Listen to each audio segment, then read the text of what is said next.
ਸਤਿ ਸ਼੍ਰੀ ਅਕਾਲ ਜੀ।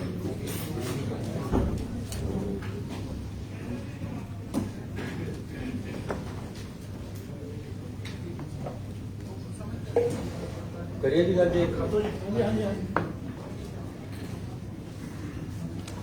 सारे पत्रकार साहबान का मैं स्वागत करदा। ਅਸੀਂ ਅੱਜ कैबिनेट ਦੇ ਵਿੱਚ कुछ महत्वपूर्ण फैसले शहरों के पिंडों के लोगों वास्ते अच्छे फैसले लिए। मैं जब ओपोजिशन लीडर सीगा तो साडे एक पिंड है सिंह माजरा, उत्थे मैनू बीबियां ने रोक लिया। आखे जी 4 दिन हो गए साडे पिंड दे विच पानी नहीं आया। खबर लगी सी, गया मैं वैसे तां सी उत्थे, बीबियां ने रोक लिया मैनू कि जी साडा कनैक्शन कट हो गया है, ਜਿਹੜਾ ਸਾਡਾ ਪਿੰਡ ਦਾ ਟਿਊਬਲ ਹੈ ਉਹਦਾ ਸਾਡਾ ਬਕਾਇਆ ਜਮਾ ਨਹੀਂ ਹੋਇਆ, ਇਸ ਕਰਕੇ ਸਾਡਾ ਕਨੈਕਸ਼ਨ ਕੱਟਿਆ ਗਿਆ। ਸਾਡਾ ਤਾਂ ਪਾਣੀ ਰੁਕਿਆ ਹੋਇਆ, ਸਾਨੂੰ ਨਹਾਉਣ ਤੇ ਔਖੇ ਹੈ। ਕਾਰਨ ਕਿਆ ਸੀ ਕਿ ਪਿੰਡ ਦੀ ਪੰਚਾਇਤ ਟੈਂਕੀ ਨੂੰ ਚਲਾਉਂਦੀ ਹੈ, ਟੈਂਕੀ ਦਾ ਬਿੱਲ ਕਾਫੀ ਸਮੇਂ ਤੋਂ ਲਮਕਿਆ ਹੋਇਆ ਸੀ, ਪਿੰਡ ਸਮਰਥ ਨਹੀਂ ਸੀ ਜਮਾ ਕਰਾਉਣ ਦੇ और बिजली वाले कनैक्शन कट गए। सरकार अकाली दल की सीगी तां तुसीं उन्हां दिनां शायद फोटो भी अखबारां देखी होवे। मैं आप खंबे पर चढ़ के मैं कईयां नूं कहा यार लगा दो कनैक्शन, मैं खड़ा कोई गल नहीं देख लांगे, लेकिन हर कोई डरदा चढ़े ना। सरपंच नूं कहा होवे ना, मैं भी नहीं चढ़दा जी। अल्टीमेटली पानी का पिंड च पहुंचाना सी, मैं आप खंबे पर चढ़ के उन्हां दा कनैक्शन लगाया। ये 2016 की गल है, जब मैं ओपोजिशन लीडर सी। जब मैं सोचा सी कि जिस तरह असी किसानां दियां 50, 60, 100 या 200 हर पिंड दे विच मोटरां दा बिल माफ किया होया है, उसे तरह पिंड दे जिहड़े सिटीजन है, चाहे वो किसी वर्ग दे है, ਉਹਨਾਂ ਨੂੰ ਜਿਹੜੀ ਪਾਣੀ ਦਿੰਦੀ ਹੈ ਮੋਟਰ, ਉਹਦਾ ਵੀ ਬਿੱਲ ਮਾਫ ਕਰਾਂ। ਸੇਮ ਸ਼ਹਿਰਾਂ ਵਿੱਚ ਵੀ ਇਹ ਸਥਿਤੀ। ਸੋ ਅੱਜ ਅਸੀਂ ਇੱਕ ਮਹੱਤਵਪੂਰਨ ਫੈਸਲੇ ਦੇ ਨਾਲ ਸ਼ਹਿਰਾਂ ਦੇ ਵਿੱਚ ਜਿਹੜੇ ਪਾਣੀ ਦੇ ਰੇਟ ਆ ਉਹ ਫਲੈਟ ਰੇਟ ਕੀਤਾ ਹੈ ਤੇ ਉਹਦੇ ਵਿੱਚ 700 ਕਰੋੜ ਰੁਪਏ ਦੇ ਬਕਾਏ ਹੈ ਜਿਹੜੇ ਲੋਕਾਂ ਦੇ ਖੜੇ ਹੈ। 700 ਕਰੋੜ ਸਮਰਥ ਨਾ ਹੋਣ ਕਰਕੇ ਦੇ ਨਹੀਂ ਰਹੇ ਲੋਕ, ਇਸ ਕਰਕੇ ਅਸੀਂ ਉਹ 700 ਕਰੋੜ ਰੁਪਏ ਪਰ ਅੱਜ ਲੀਕ ਮਾਰ ਰਹੇ ਹਾਂ। ਪੁਰਾਣੇ ਪਾਣੀ ਦੇ ਬਕਾਏ ਸਾਰੇ ਸ਼ਹਿਰਾਂ ਦੇ ਮਾਫ ਕਰ ਰਹੇ ਤੇ ਜਿਹੜਾ ਪਾਣੀ ਦੀ ਟੈਂਕੀ ਪਰ ਟਿਊਬਲ ਲੱਗਿਆ ਹੋਇਆ, ਮੇਰੇ ਖਰੜ ਸ਼ਹਿਰ ਦੇ ਵਿੱਚ ਮੈਂ ਰਹਿੰਦਾ 45 ਟਿਊਬਲ ਹੈ, ਉਹਨਾਂ ਦੇ ਸਾਰਿਆਂ ਦੇ ਬਿੱਲ ਅੱਗੇ ਤੋਂ ਪੰਜਾਬ ਸਰਕਾਰ ਭਰੇ ਕਰੇਗੀ ਤੇ ਕਮੇਟੀਆਂ ਤੇ ਉਸ ਦਾ ਲੋਡ ਨਹੀਂ ਪਏਗਾ, ਲੋਕਾਂ ਤੇ ਉਸ ਦਾ ਲੋਡ ਨਹੀਂ ਪਏਗਾ। ਹੁਣ ਰੇਟ ਹੈ ਜਿਹੜਾ 125 ਤੱਕ ਗਜ ਦੇ ਪਲਾਟ ਤੱਕ ਮਾਪ ਹੈ, ਉਹ ਉਸੇ ਤਰ੍ਹਾਂ ਮਾਪ ਰਹੇਗਾ। ਲੇਕਿਨ ਉਸ ਤੋਂ ਉੱਪਰ ਦੇ ਜਿਹੜੇ ਹੈ ਉਹ ਪਹਿਲਾਂ ਵੱਖ-ਵੱਖ ਰੇਟ ਹੈ। 105 ਰੁਪਏ ਹੈ, ਫਿਰ 150 ਹੈ, ਫਿਰ 250 ਹੈ, ਫਿਰ 300 ਹੈ, ਪਲਾਟ ਦੇ ਸਾਈਜ਼ ਦੇ ਨਾਲ ਵੱਧਦੇ ਹੈ। ਉਹਨਾਂ ਸਾਰਿਆਂ ਨੂੰ ਫਲੈਟ ਕਰਕੇ 105 ਰੁਪਏ ਜਿਹੜਾ ਮਿਨੀਮਮ ਰੇਟ ਹੈ ਉਹਨੂੰ ਵੀ ਅਸੀਂ ਅੱਧ ਤੋਂ ਘੱਟ ਲੈ ਆਏ ਹਾਂ। 50 ਰੁਪਏ ਅਸੀਂ ਰੇਟ ਫਿਕਸ ਕਰਤਾ ਪੂਰੇ ਪੰਜਾਬ ਦੇ ਵਿੱਚ, ਸਿਰਫ 50 ਰੁਪਏ ਦੇਣਗੇ। ਇਹ ਵੀ ਸਾਡੀ ਕੇਂਦਰ ਸਰਕਾਰ ਦੇ ਨਾਲ ਪੰਜਾਬ ਸਰਕਾਰ ਨੇ ਪਹਿਲਾਂ ਇੱਕ ਕਮਿਟਮੈਂਟ ਕਰੀ ਵੀ ਹੈ ਕਿ ਜਿਹੜੇ ਸਰਕਾਰ ਦੀਆਂ ਕੇਂਦਰ ਦੀਆਂ ਗਰੰਟਾਂ ਆਉਂਦੀਆਂ ਉਹ ਕਹਿੰਦੇ ਜੀ ਤੁਹਾਨੂੰ ਯੂਜ਼ਰ ਚਾਰजेस ਲੈਣੇ ਪੈਣਗੇ, ਉਸ ਤਹਿਤ ਸਾਨੂੰ 50 ਰੁਪਏ ਮਿਨੀਮਮ ਲੈਣੇ ਪੈਣੇ। ਇਸ ਕਰਕੇ ਅਸੀਂ 50 ਰੁਪਏ ਮਿਨੀਮਮ ਰੇਟ ਜਿਹੜਾ ਉਹ ਪਿੰਡਾਂ ਅਤੇ ਸ਼ਹਿਰਾਂ ਵਾਸਤੇ ਫਿਕਸ ਕਰ ਰਹੇ ਹਾਂ। ਇਸੇ ਤਰ੍ਹਾਂ ਇਹ ਇੱਕ ਬਹੁਤ ਬੜੀ ਰਾਹਤ ਸ਼ਹਿਰਾਂ ਦੇ ਹਰ ਵਰਗ ਦੇ ਹਰ ਪਰਿਵਾਰ ਨੂੰ ਅਸੀਂ ਦੇ ਰਹੇ ਹਾਂ, ਜਿਹੜੀ ਕਿ 700 ਕਰੋੜ ਰੁਪਏ ਅਸੀਂ ਉਹਨਾਂ ਦਾ ਪਾਣੀ ਦਾ ਬਕਾਇਆ ਮਾਫ ਕਰ ਰਹੇ ਹਾਂ। ਤੇ ਨਾਲ ਇਸ ਦੇ ਮੈਂ ਤੁਹਾਨੂੰ ਦੱਸਣਾ ਚਾਹੁੰਦਾ ਕਿ ਪਿੰਡਾਂ ਦੇ ਵਿੱਚ ਪਾਣੀ ਦੀਆਂ ਟੈਂਕੀਆਂ ਦੇ ਬਿੱਲ ਜਿਹੜੇ ਕਿ ਪੰਚਾਇਤਾਂ ਤੇ ਖੜੇ ਹੈ। ਮੇਰੇ ਇਲਾਕੇ ਦਾ ਪਿੰਡ ਹੈ ਘੜੂਆਂ, 1 ਕਰੋੜ ਰੁਪਈਆ ਉਹਨਾਂ ਦਾ ਪਾਣੀ ਦਾ ਬਕਾਇਆ ਬਿੱਲ ਖੜਾ ਹੈ, ਬਿਜਲੀ ਦਾ, ਟਿਊਬਵੈੱਲ ਦਾ, ਉਹਨਾਂ ਦੇ ਟਿਊਬਵੈੱਲਾਂ ਦਾ 10-15 ਸਾਲ ਤੇ ਜਮਾ ਨਹੀਂ ਹੋ ਰਿਹਾ। ਸਰਪੰਚ ਮੇਰੇ ਪਾਸ 30 ਦਿਨ ਆ ਜਾਂਦਾ ਹੈ ਕਿ ਜੀ ਸਾਡਾ ਕਨੈਕਸ਼ਨ ਕੱਟਣ ਆ ਗਏ।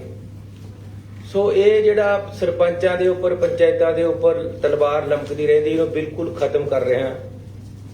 ਸਾਡੀ ਕੈਬਨਿਟ ਨੇ ਫੈਸਲਾ ਕਰ ਲਿਆ, FM ਸਾਹਿਬ ਨੇ ਮਨਜ਼ੂਰੀ ਦਿੱਤੀ ਹੈ ਤੇ ਅਸੀਂ 1168 ਕਰੋੜ ਰੁਪਏ ਦੇ ਬਿਜਲੀ ਦੇ ਬਕਾਏ ਬਿੱਲ ਮਾਫ ਕਰ ਰਹੇ ਹਾਂ ਪੰਚਾਇਤਾਂ ਦੇ, ਪਿੰਡਾਂ ਦੇ ਲੋਕਾਂ ਨੂੰ ਰਾਹਤ ਦੇਣ ਵਾਸਤੇ। ਇਹਦੇ ਨਾਲ ਹੀ ਪਿਛਲੇ ਬਿੱਲ ਤੱਕ ਦਾ ਜਿੰਨਾ ਬਕਾਇਆ ਹੈ ਪਿੰਡਾਂ ਦੇ ਲੋਕਾਂ ਦਾ, ਜਿਸ ਤਰ੍ਹਾਂ ਸ਼ਹਿਰਾਂ ਦੇ ਲੋਕਾਂ ਦਾ ਮਾਫ ਕੀਤਾ ਹੈ, ਚਾਹੇ ਉਹ ਕਿਸੇ ਵਰਗ ਦੇ ਹੈ। ਮੈਂ ਕਲੀਅਰ ਕਰ ਦਵਾਂ, ਆਮ ਤੌਰ ਤੇ ਫਿਰ ਕਹਿ ਦਿੰਦੇ ਜੀ ਇਹ ਤਾਂ ਫਲਾਣੇ ਦੇ ਕੀਤੇ, ਇਹ ਤਾਂ ਉਹਦੇ ਕੀਤੇ। ਏਦਾਂ ਨਹੀਂ ਹੈ। ਜਿਹੜਾ ਬੰਦਾ ਪਿੰਡ 'ਚ ਵਸ ਰਿਹਾ, ਜਿਹੜਾ ਬੰਦਾ ਸ਼ਹਿਰ 'ਚ ਵਸ ਰਿਹਾ, ਉਹਨਾਂ ਦੇ ਪੁਰਾਣੇ ਬਿਜਲੀ ਦੇ ਬਿੱਲਾਂ ਦੇ ਬਕਾਏ ਆ ਜਿਹੜੇ, ਉਹਨਾਂ ਪਰ ਅੱਜ ਅਸੀਂ ਲਾਈਨ ਮਾਰਤੀ ਹੈ ਕੈਬਨਿਟ ਨੇ। ਉਹਨਾਂ ਤੋਂ ਅੱਗੇ ਤੋਂ ਨਹੀਂ ਵਸੂਲੇ ਜਾਣਗੇ। ਅੱਗੇ ਤੋਂ ਪਹਿਲਾਂ 166 ਰੁਪਏ ਬਿਜਲੀ ਪਾਣੀ ਦਾ ਬਿੱਲ ਆਉਂਦਾ ਹੈ ਹਰ ਪਿੰਡ ਦੇ, ਹਰ ਬਸਿੰਦੇ ਨੂੰ। ਹੁਣ ਅਸੀਂ ਉਹਦਾ ਫਲੈਟ ਰੇਟ ਕਰਤਾ ਹੈ, ਕਿਉਂਕਿ ਬਿਜਲੀ ਦਾ ਜਿਹੜਾ ਬਿੱਲ ਹੈ ਅੱਗੇ ਨੂੰ, ਮੋਟਰ ਜਿਹੜੀ ਚੱਲਦੀ ਹੈ ਉਹਦਾ ਬਿੱਲ ਸਰਕਾਰ ਨੇ ਦੇਣਾ ਅੱਗੇ ਤੋਂ, ਅਸੀਂ ਭਰਾਂਗੇ ਬਿਜਲੀ ਬੋਰਡ ਨੂੰ। ਬਿਜਲੀ ਬੋਰਡ ਨੂੰ ਤਾਂ ਪੈਸੇ ਦੇਣੇ ਪੈਣੇ, ਪੰਜਾਬ ਸਰਕਾਰ ਦੇਗੀ। ਤੇ ਲੋਕਾਂ ਦਾ 166 ਤੋਂ ਘੱਟ ਕੇ ਸਿਰਫ ਉਹਨਾਂ ਦਾ ਅਸੀਂ ਖਰਚਾ ਕੈਲਕੂਲੇਟ ਕੀਤਾ ਹੈ ਕਿ ਪਿੰਡ ਦੇ ਵਿੱਚ ਇੱਕ ਬੰਦਾ ਮੋਟਰ ਚਲਾਉਂਦਾ ਹੈ, ਕਦੇ ਮੋਟਰ ਖਰਾਬ ਹੋ ਜਾਂਦੀ, ਠੀਕ ਕਰਨੀ ਪੈਂਦੀ ਹੈ, ਕੋਈ ਲੀਕੇਜ ਹੋ ਜਾਂਦੀ ਛੋਟੀ ਮੋਟੀ, 50 ਰੁਪਏ, ਕਿਉਂਕਿ ਇਹ ਕੇਂਦਰ ਸਰਕਾਰ ਦਾ ਇੱਕ ਕਾਨੂੰਨ ਦੇ ਵਿੱਚ ਅਸੀਂ ਬੱਝੇ ਹੋਏ ਆ, ਸਾਨੂੰ ਲਾਉਣੇ ਪੈਂਦੇ ਆ। ਇਸ ਕਰਕੇ 50 ਰੁਪਏ ਫਲੈਟ ਰੇਟ ਅਸੀਂ ਲੋਕਾਂ ਵਾਸਤੇ ਕਰਕੇ ਦੇ ਰਹੇ ਹਾਂ। 50 ਰੁਪਏ 'ਚ ਇਹ ਉਹਨਾਂ ਨੂੰ ਪਾਣੀ ਮਿਲੇਗਾ। 70% ਦੀ ਰਿਬੇਟ ਹੈ ਅਸੀਂ ਉਹਨਾਂ ਨੂੰ ਦੇਤੀ ਹੈ। ਅੱਗੇ ਤੋਂ ਪੰਚਾਇਤ ਨੇ ਪੈਸੇ ਨਹੀਂ ਜਮ੍ਹਾਂ ਕਰਾਉਣੇ, ਬਿਜਲੀ ਦੇ ਸਰਕਾਰ ਉਹਨਾਂ ਨੂੰ ਦੇਗੀ। ਇਹ 2 ਵੱਡੀਆਂ ਰਾਹਤਾਂ।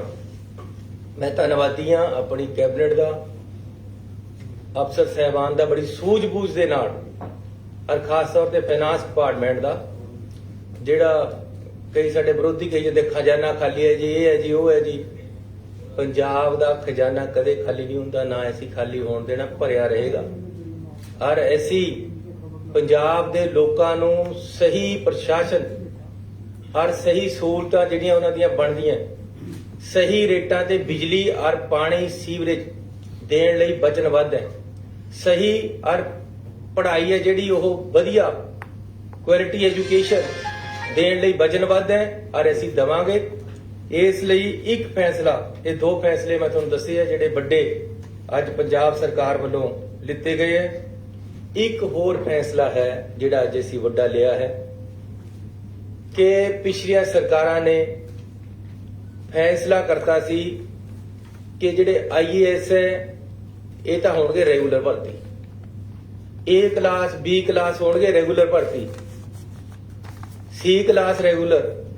ਲੇਕਿਨ ਜਿਹੜਾ D ਕਲਾਸ ਹੈ, ਜਿਹਦੇ ਵਿੱਚ ਚਪੜਾਸੀ, ਜਿਹਦੇ ਵਿੱਚ ਡਰਾਈਵਰ, ਜਿਹਦੇ ਵਿੱਚ ਬੇਲਦਾਰ, ਜਿਹਦੇ ਚ ਟੈਕਨੀਸ਼ੀਅਨ, ਜ਼ਿਆਦਾ ਗਿਣਤੀ ਜਿਹੜੇ ਬੰਦੇ ਨੇ +2 ਕੀਤੀ ਹੈ, BA ਤੱਕ ਇਹ ਰੁਕ ਗਿਆ, ਜਾਂ ਗਰੀਬ ਪਰਿਵਾਰਾਂ ਦੇ ਬੰਦੇ, ਮਿਡਲ ਕਲਾਸ ਦੇ ਬੰਦੇ ਜਿਨ੍ਹਾਂ ਨੂੰ ਨੌਕਰੀ ਨਹੀਂ ਮਿਲ ਰਹੀ, ਉਹਨਾਂ ਨੇ ਤਾਂ ਇਹੀ ਕੁਝ ਲੱਗਣਾ ਹੁੰਦਾ।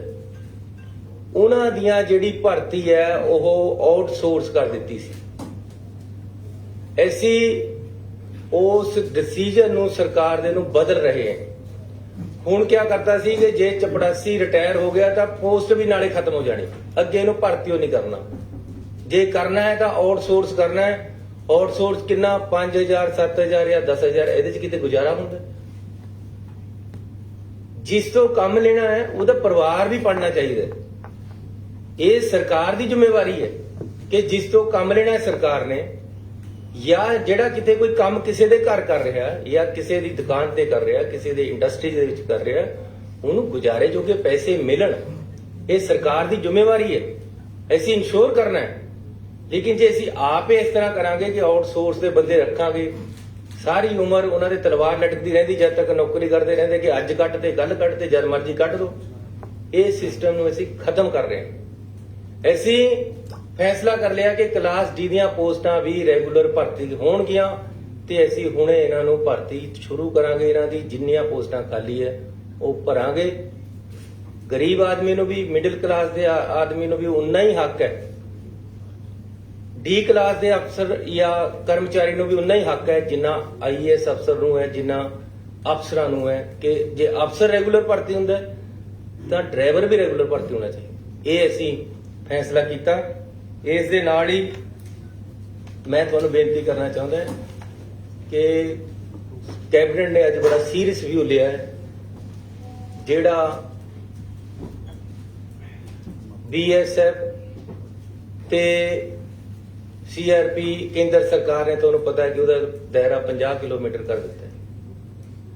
ਕੈਬਨਿਟ ਕੁਝ ਦਿਨਾਂ ਦੇ ਵਿੱਚ ਦੁਬਾਰੇ ਇਸ ਤੇ ਸਪੈਸ਼ਲ ਅਸੀਂ ਕੈਬਨਿਟ ਮੀਟਿੰਗ ਬੁਲਾ ਰਹੇ। ਅਸੀਂ ਇਸ ਗੱਲ ਤੋਂ ਬਿਲਕੁਲ ਖਿਲਾਫ ਹੈ ਕਿ ਇਸ ਤਰ੍ਹਾਂ ਦੇ ਫੈਸਲੇ ਪੰਜਾਬ ਸਰਕਾਰ, ਰਾਜ ਦੀ ਸਰਕਾਰ ਜਿਹੜੀ ਰਾਜ ਵਿੱਚ ਇਹ ਲਾਗੂ ਕੀਤੇ ਜਾ ਰਹੇ, ਉਹਨਾਂ ਤੋਂ ਪੁੱਛੇ ਬਿਨਾਂ ਨਹੀਂ ਲਏ ਜਾਣੇ ਚਾਹੀਦੇ।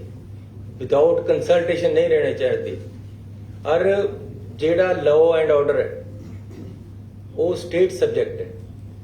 ਅਸੀਂ ਸક્ષਮ ਹੈ, ਪੰਜਾਬ ਸਰਕਾਰ ਸક્ષਮ ਹੈ। ਜੇ ਪੰਜਾਬ ਸਰਕਾਰ ਦੀ, ਪੰਜਾਬ ਦੀ ਪੁਲਿਸ ਅੱਤਵਾਦ ਖਤਮ ਕਰ ਸਕਦੀ ਹੈ ਤਾਂ ਇਹ ਸક્ષਮ ਹੈ ਕਿ ਕਿਸੇ ਵੀ ਘਟਨਾ ਨੂੰ ਹੋਣ ਤੋਂ ਰੋਕ ਸਕਦੀ ਹੈ। ਔਰ ਅਸੀਂ ਹਰ ਤਰ੍ਹਾਂ ਦੀ ਲੜਾਈ ਦੇਸ਼ ਵਾਸਤੇ, ਕੌਮ ਵਾਸਤੇ, ਆਪਣੇ ਸੂਬੇ ਦੀ ਤਰੱਕੀ ਵਾਸਤੇ, ਲਾਅ ਐਂਡ ਆਰਡਰ ਮੇਨਟੇਨ ਕਰਨ ਵਾਸਤੇ ਕਰਨੇ ਨੂੰ ਤਿਆਰ ਹੈ। ਔਰ ਅਸੀਂ ਸક્ષਮ ਹੈ।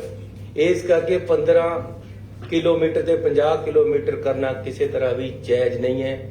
ਅਸੀਂ ਇਸ ਦਾ ਵਿਰੋਧ ਕਰਦੇ ਹਾਂ। ਬਿਲਕੁਲ ਕਲੀਅਰ ਸ਼ਬਦਾਂ ਦੇ ਵਿੱਚ ਕੈਬਨਿਟ ਮੀਟਿੰਗ ਬੁਲਾਈ ਹੈ। ਮੈਂ ਚਿੱਠੀ ਲਿਖੀ ਹੈ। FM ਸਾਡੇ ਹੋਮ ਮਿਨਿਸਟਰ ਸਾਹਿਬ ਹੈ, ਇਹਨਾਂ ਨੇ ਹੋਮ ਮਿਨਿਸਟਰ ਨੂੰ ਚਿੱਠੀ ਲਿਖੀ ਹੈ। ਕੈਬਨਿਟ ਦੇ ਵਿੱਚ ਗੱਲ ਕਰਕੇ ਪਾਸ ਕਰਾਂਗੇ। ਜ਼ਰੂਰਤ ਪਈ ਤਾਂ ਆਲ ਪਾਰਟੀ ਮੀਟਿੰਗ ਕਰਾਂਗੇ। ਬਾਕੀ ਪਾਰਟੀਆਂ ਨੂੰ ਵੀ ਨਾਲ ਲੈ ਕੇ ਚੱਲਾਂਗੇ। ਇਹ ਸਾਰੇ ਪੰਜਾਬ ਦੀ ਲੜਾਈ ਹੈ, ਕੱਲੀ ਕਿਸੇ ਇੱਕ ਪਾਰਟੀ ਦੀ ਜਾਂ ਕੱਲੇ ਕਿਸੇ ਸਰਕਾਰ ਦੀ ਲੜਾਈ ਨਹੀਂ ਹੈ। ਇਸ ਕਰਕੇ ਜੇ ਜ਼ਰੂਰਤ ਪਈ, ਨਹੀਂ ਹੋਏਗਾ ਤਾਂ ਸਪੈਸ਼ਲ ਵਿਧਾਨ ਸਭਾ ਦਾ ਸੈਸ਼ਨ ਵੀ ਇਸ ਮੁੱਦੇ ਤੇ ਸੱਦਿਆ ਜਾਏਗਾ।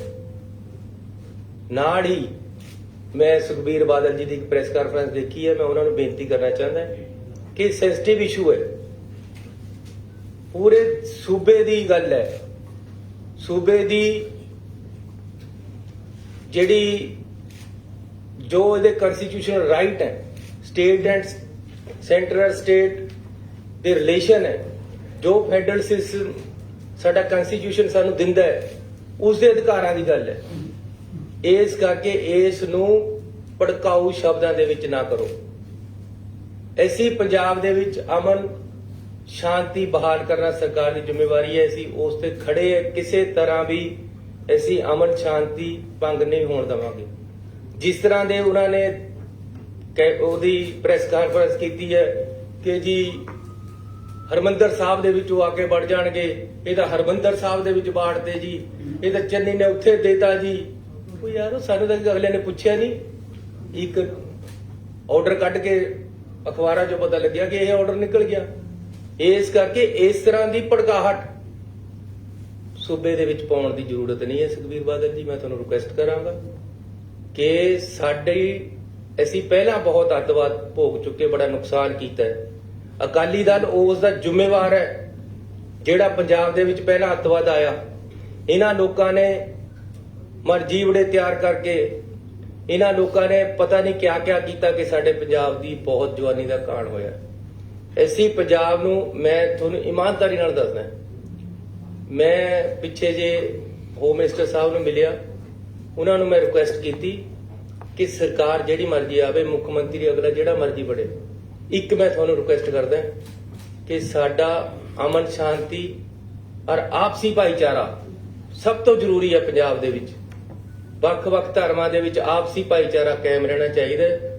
ਜਾਤ ਬਰਾਦਰੀ ਜਾਂ ਧਰਮਾਂ ਦੇ ਨਾਮ ਤੇ ਸਾਡੇ ਬੰਦਿਆਂ ਨੂੰ ਏਕਤਾ ਹੋਣੀ ਜ਼ਰੂਰੀ ਹੈ। ਇਹਦੇ ਵਿੱਚ ਜੇ ਕੋਈ ਭੜਾਟ ਕਰਦਾ, ਉਹ ਪੰਜਾਬ ਦਾ ਦੁਸ਼ਮਣ ਹੈ, ਉਹ ਦੇਸ਼ ਦਾ ਦੁਸ਼ਮਣ ਹੈ। ਇਸ ਕਰਕੇ ਸੁਖਬੀਰ ਬਾਦਲ ਜੀ ਅਨਸੈਸਰੀਲੀ ਬਿਨਾਂ ਮਤਲਬ ਤੇ ਹਰਮੰਦਰ ਸਾਹਿਬ ਦੇ ਵਿੱਚ ਵੜ ਜੇਗੀ ਆ ਕੇ ਦੁਰਗਿਆਣਾ ਮੰਦਿਰ 'ਚ, ਇਹ ਕਿਆ ਮਤਲਬ ਹੈ ਗੱਲਾਂ ਕਰਨ ਦਾ? ਲੜਾਈ ਹੈਗੀ ਹੈ ਫੈਡਰਲ ਸਿਸਟਮ ਦੀ, ਲੜਾਈ ਹੈ ਪੰਜਾਬ ਦੇ ਅਧਿਕਾਰਾਂ ਦੀ, ਲੜਾਈ ਹੈ ਲਾਅ ਐਂਡ ਆਰਡਰ ਦੀ। ਔਰ ਸਰਕਾਰ ਪੰਜਾਬ ਦੀ ਇਸ ਨਾਲ ਪੂਰੀ ਤਰੀਕੇ ਦੇ ਨਾਲ ਕੇਂਦਰ ਸਰਕਾਰ ਨਾਲ ਇਤਫਾਕ ਨਹੀਂ ਰੱਖਦੀ ਕਿ ਜੀ ਇਹਨੂੰ 15 ਕਿਲੋਮੀਟਰ ਤੋਂ 50 ਕਿਲੋਮੀਟਰ ਕਰ ਦਿੱਤਾ ਜਾਵੇ। ਕੋਈ ਜ਼ਰੂਰਤ ਨਹੀਂ ਹੈ। ਮੈਨੂੰ ਇਹ ਕਿਹਾ ਗਿਆ ਜੀ ਡਰੋਨ ਆਉਂਦੇ ਆ ਉਧਰ ਤੇ ਉਹਨਾਂ ਦੀ ਰੇਂਜ 50 ਕਿਲੋਮੀਟਰ ਹੈ। ਐਂ ਤਾਂ ਉਧਰ ਤੇ ਜਹਾਜ਼ ਵੀ ਆਉਂਦੇ ਆ, ਉਹਨਾਂ ਦੀ ਰੇਟ 200 ਕਿਲੋਮੀਟਰ ਹੈ। ਦਿੱਲੀ ਤੱਕ ਜਾਂਦੀ ਹੈ 250 ਕਿਲੋਮੀਟਰ ਤੱਕ। ਉਧਰ ਤੇ ਹੈਲੀਕਾਪਟਰ ਵੀ ਆ ਸਕਦਾ ਹੈ, ਉਹਦੀ ਰੇਂਜ ਉਸ ਤੋਂ ਵੀ ਜ਼ਿਆਦਾ ਹੁੰਦੀ ਹੈ। ਫਿਰ ਡਰੋਨ ਨੂੰ ਜੇ ਰੋਕਣਾ 5 ਕਿਲੋਮੀਟਰ 'ਚ ਰੋਕ ਲਓ ਨਾ, ਜਿੱਥੇ ਬੈਠੇ ਹੋ 50 ਕਿਲੋਮੀਟਰ ਤੱਕ ਕਰਕੇ ਰੋਕਣ ਦੀ ਕੀ ਲੋੜ ਹੈ? ਇੱਧਰ ਸਾਡੀ ਪੁਲਿਸ ਬੈਠੀ ਹੈ, ਅਸੀਂ ਰੋਕਾਂਗੇ। ਜੋ ਸਾਡੀ ਡਿਊਟੀ ਅਸੀਂ ਕਰਾਂਗੇ, ਜੋ ਕੇਂਦਰ ਦੀ ਡਿਊਟੀ ਹੈ ਉਹ ਕੇਂਦਰ ਆਪਣੇ ਦਾਇਰੇ ਵਿੱਚ ਰਹਿ ਕੇ ਕਰੇ।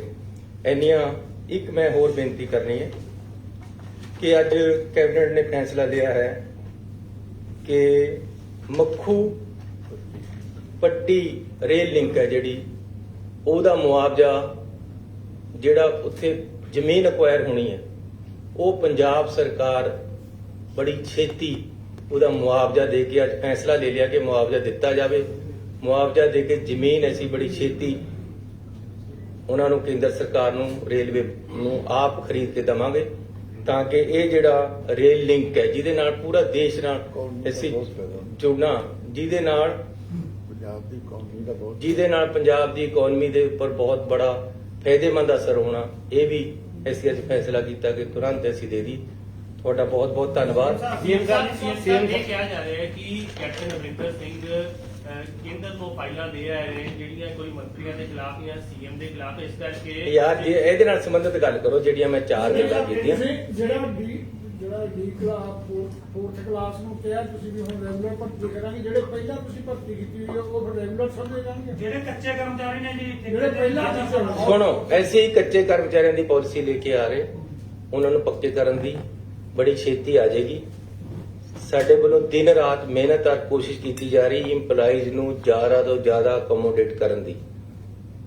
ਆਪਣੇ ਵਿੱਤ ਦੇ ਅਨੁਸਾਰ ਅਸੀਂ ਜੋ ਜ਼ਿਆਦਾ ਤੋਂ ਜ਼ਿਆਦਾ ਕਰ ਸਕਦੇ ਉਹ ਕਰਾਂਗੇ। ਸੀਐਮ ਜਿਹੜੇ 4th ਕਲਾਸ ਪਹਿਲਾਂ ਰੱਖੇ ਹੋਏ ਆਪਾਂ ਉਹ ਸਿਸਟਮ ਲਿਆਵਾਂਗੇ ਜੀ, ਉਹਦੇ ਜਿਹੜੇ ਪੱਕੇ ਹੋ ਸਕਦੇ ਉਹਨਾਂ ਨੂੰ ਪੱਕੇ ਕਰਾਂਗੇ। ਅਸੀਂ ਇੱਕ ਆਪਣੀ ਧਾਰਨਾ ਬਣਾਤੀ ਹੈ ਕਿ ਜਿਹੜੀ ਇਹ ਪਿਛਲੀ ਸਰਕਾਰਾਂ ਦੇ ਵਿੱਚ ਹੋਇਆ ਕਿ ਜੀ ਤੁਸੀਂ ਕਲਾਸ ਡੀ ਨੂੰ ਹੀ ਪੱਕੇ ਭਰਤੀ ਨਹੀਂ ਕਰਨਾ, ਇਹ ਅਸੀਂ ਇਸ ਨੂੰ ਗਲਤ ਕਰਾਰ ਦੇ ਕੇ ਅੱਗੇ ਤੋਂ ਪੱਕੇ ਭਰਤੀ ਕਰਨਾ। ਸੀਐਮ ਸਾਹਿਬ ਡੀ ਤੋਂ ਇਲਾਵਾ ਹੋਰ ਵੀ ਕੱਚੇ ਮੁਲਾਜ਼ਮ ਨੇ ਜਿਹੜੇ ਸਿੱਖਿਆ ਨਹੀਂ, ਮੈਂ ਇਹ ਨਹੀਂ ਕਿਹਾ ਕਿ ਕਲਾਸ ਡੀ ਨੂੰ ਅਸੀਂ ਪੱਕਾ ਕਰ ਰਹੇ ਹਾਂ। ਬਾਕੀਆਂ ਬਾਰੇ ਚ ਅਸੀਂ ਇੱਕ ਐਕਟ ਲੈ ਕੇ ਆ ਰਹੇ ਹਾਂ, ਉਹਨਾਂ ਸਾਰਿਆਂ ਨੂੰ ਜਿੰਨਾ ਅਸੀਂ ਆਪਣੇ ਵਿੱਤ ਦੇ ਅਨੁਸਾਰ ਪੱਕਾ ਕਰ ਸਕਦੇ ਕਰਨ ਦਾ ਤੁਹਾਨੂੰ ਬੜੀ ਛੇਤੀ ਕਾਨੂੰਨ ਲੈ ਕੇ ਆਵਾਂਗੇ। ਜਿਸ ਤਰ੍ਹਾਂ ਕਿ ਪ੍ਰਾਈਵੇਟ ਬਿਲਡਰ ਆਪਣੇ ਮਨਮਾਨੀ ਦੇ ਹਿਸਾਬ ਨਾਲ ਰੇਟ ਵੱਧ, ਪਾਣੀ ਦਾ ਵੀ ਵੱਧ ਲੈਂਦੇ ਨੇ, ਬਿਜਲੀ ਦਾ ਵੀ ਵੱਧ ਲੈਂਦੇ ਨੇ, ਕਿ ਉਹਨਾਂ ਤੇ ਵੀ ਕੋਈ ਲਗਾਮ ਹੋਏਗੀ? ਫਿਲਹਾਲ ਅਸੀਂ ਆਪਣਾ ਜਿਹੜਾ ਸਰਕਾਰੀ ਰੇਟ ਹੈ ਉਹ ਫਿਕਸ ਕਰ ਦਿੱਤਾ ਹੈ। ਜ਼ਿਆਦਾਤਰ ਪਾਣੀ ਸਰਕਾਰੀ ਹੀ ਦਿੱਤਾ ਜਾਂਦਾ ਹੈ। ਜਿਹੜਾ ਪ੍ਰਾਈਵੇਟ ਵਾਲੇ ਹੈ ਉਹ ਆਪਸ ਦੇ ਵਿੱਚ ਸੁਸਾਇਟੀਆਂ ਬਣਾ ਕੇ ਚੱਲਦੇ ਆ, ਉਹ ਉਹਨਾਂ ਦੇ ਆਪਣੇ ਰੇਟ ਹੈ, ਉਹਨਾਂ ਬਾਰੇ ਚ ਇਹਦੇ ਬਾਰੇ ਐਸੀ ਕੋਈ ਹੋ ਨਹੀਂ। ਸੀਐਮ ਸਾਹਿਬ ਰਾਜਮੇਸ਼ ਜੀ ਦੱਸੋ ਸਰ, ਟੋਟਲ ਤੁਹਾਡੀ ਫਾਈਨੈਂਸ਼ੀਅਲ ਲਾਇਬਿਲਿਟੀ ਕਿੰਨੀ ਬਣ ਜਾਏਗੀ ਜੇ ਪਿਛਲਾ ਬਕਾਇਆ ਤੇ ਅਗਲਾ ਫਲੈਟ ਰੇਟ ਕਰਨ ਨਾਲ ਟੋਟਲ ਤੁਹਾਡਾ ਅਮਾਉਂਟ ਸਰਕਾਰ ਤੇ ਕਿੰਨਾ ਵੱਡਾ ਹੈ? ਦੇਖੋ, ਵਿੱਤ ਮੰਤਰੀ ਜੀ ਬੈਠੇ ਹੈ, ਅਸੀਂ ਹਰ ਚੀਜ਼ ਨੂੰ ਨਾਪ ਤੋਲ ਕੇ ਕਰ ਰਹੇ ਹਾਂ। ਕਿਸ ਤਰੀਕੇ ਦੇ ਨਾਲ ਸਰਕਾਰ ਨੂੰ, ਪਬਲਿਕ ਨੂੰ ਸਹੀ ਤਰੀਕੇ ਦੇ ਨਾਲ ਚਲਾਇਆ ਜਾ ਸਕਦਾ, ਕਿਸ ਤਰੀਕੇ ਦੇ ਨਾਲ ਪਬਲਿਕ ਨੂੰ ਸਹੀ ਰਾਹ ਦੇ ਦਿੱਤੀ ਜਾ ਸਕਦੀ ਹੈ। ਐਸੀ ਕੋਈ ਵੀ ਗੱਲ ਆਪਣੇ ਵਿੱਤ ਤੋਂ ਬਾਹਰ ਨਹੀਂ ਕਰਦੇ। ਬਹੁਤ ਸਕਰੂਟਨੀ ਕਰਕੇ, ਬਹੁਤ ਸਟੱਡੀ ਕਰਕੇ ਇਹ ਰਾਹਤਾਂ ਦਿੱਤੀਆਂ ਜਾ ਰਹੀਆਂ। ਇਹ ਬਣਦੀਆਂ ਸੀ, ਪਿਛਲੀ ਸਰਕਾਰ ਨੇ ਨਹੀਂ ਦਿੱਤੀਆਂ, ਕਿਸੇ ਨੇ ਪਿਛਲੀਆਂ ਸਰਕਾਰਾਂ ਨੇ। ਸੀਐਮ ਸਾਹਿਬ ਸਾਡੀ ਇਹ ਪੰਜਾਬ ਸਰਕਾਰ ਹੈ, ਪੈਸਾ ਸਾਡੇ ਕੋਲ ਹੈਗਾ, ਅਸੀਂ ਤਾਂ ਹੀ ਦਵਾਂਗੇ ਨਾ। ਸਰ, ਫਿਗਰ ਕੋਈ CM ਰਫ ਫਿਗਰ ਮੈਂ ਤੁਹਾਨੂੰ ਗਣਾਤੀ ਹੈ ਜੀ ਦੋਨੋਂ ਚੀਜ਼ਾਂ। 1100 ਕਰੋੜ ਦਾ 1166 ਕਰੋੜ ਇੱਕ ਦੱਸਿਆ, ਤੁਹਾਨੂੰ 700 ਕਰੋੜ ਇੱਕ ਦੱਸਿਆ।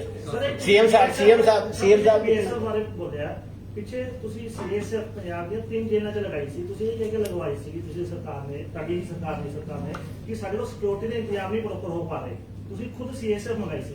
ਐਸੀ ਨਹੀਂ ਮੰਗਾਈ, ਤੁਸੀਂ ਜੇ ਕੋਈ ਮੇਰੇ ਤੋਂ ਪਹਿਲਾਂ ਕਿਸੇ ਨੇ ਮੰਗਾਈ ਹੈ ਉਸ ਦੀ ਮੈਂ ਕੋਈ ਜ਼ਿੰਮੇਵਾਰੀ ਨਹੀਂ ਚੱਕਣਾ ਚਾਹੁੰਦਾ, ਲੇਕਿਨ ਮੈਂ ਇੱਕ ਗੱਲ ਕਹਿਣਾ ਚਾਹੁੰਦਾ ਕਿ ਪੰਜਾਬ ਸਰਕਾਰ ਸક્ષਮ ਹੈ ਆਪਣਾ ਲਾਅ ਐਂਡ ਆਰਡਰ ਮੇਨਟੇਨ ਕਰਨ ਨੂੰ। ਪਹਿਲਾਂ ਵੀ ਪੰਜਾਬ ਸਰਕਾਰ ਨੇ ਕੀਤਾ। ਜੇ ਸਾਨੂੰ ਲੋੜ ਹੋਏਗੀ ਤਾਂ ਅਸੀਂ ਜ਼ਰੂਰ ਕੇਂਦਰ ਸਰਕਾਰ ਕੋਲ ਚਲਾਵਾਂਗੇ, ਜਦ ਸਾਨੂੰ ਲੋੜ ਹੋਏਗੀ ਜਦ ਭੇਜਣ।